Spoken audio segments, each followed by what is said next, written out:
Yo, what's up mga kaibigan? Nalina tayo magkwentuhan. Kahapon nga ay opisyal nang naging si JJ Redick ang bagong head coach ng Los Angeles Lakers matapos ang ilang linggo na rumors tungkol dito.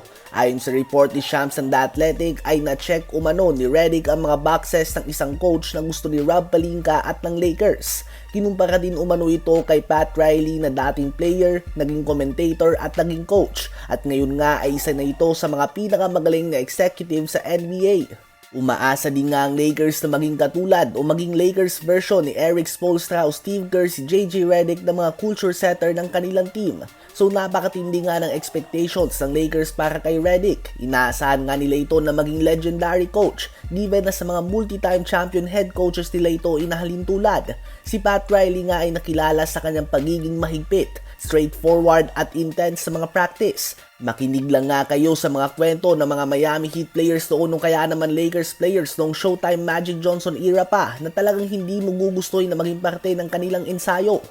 Habang ang Filipino-American head coach Erik Spoelstra ay nakilala bilang isang coach na kayang manalo despite the lack of talent sa kanyang team, ang kanyang mga adjustments sa playoffs ay kakaiba at kanyang kakayahan na i-coach ang mga star players. Ayon nga sa iba, si Erik Spoelstra lang nga daw ang naging coach ni LeBron James na hindi na-intimidate kay LeBron o kaya naman hindi naging puppet nito. Habang si Steve Kerr naman ay siya nga ang nagtulak sa Warriors from being playoff contenders to championship contenders, ultimately multi-time champions. Si Redick ay may malaking trabaho ngayon sa Lakers kung saan bawat galaw niya ay talagang titingnan ng maigi ng mga manonood. Makikita nga natin kung tulad ba ni Erik Spoelstra ay hindi siya mai-intimidate sa tulad na LeBron James, lalo na't halos magkaedad pa lang nga sila nito. Walang duda na mataas nga ang basketball IQ ni Redick. Ang question dito ay more on kung kaya niya bang mag-communicate o mapanatili ang respeto ng locker room ng Lakers as a coach na wala pang experience. Sa palagay nyo ba ay magiging mahusay na coach si Redick?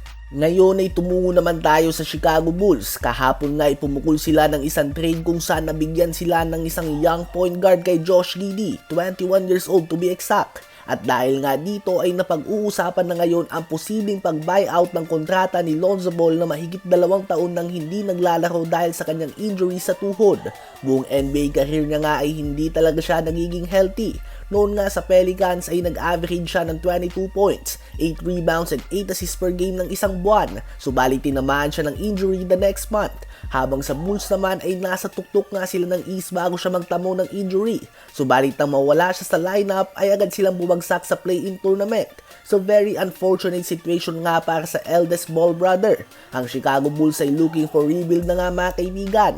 Free agent si DeMar DeRozan, naghahanap sila ng katrade ni Zach LaVine, inalis na nila si Alex Caruso at ngayon ay lumalabas na din ang rumors tungkol sa posibleng pag-buyout ng kontrata ni Lonzo Ball. Sa palagay nyo ba ay may susugal pa na team kay Lonzo matapos ang magkakasunod na injury sa tuhod at paa?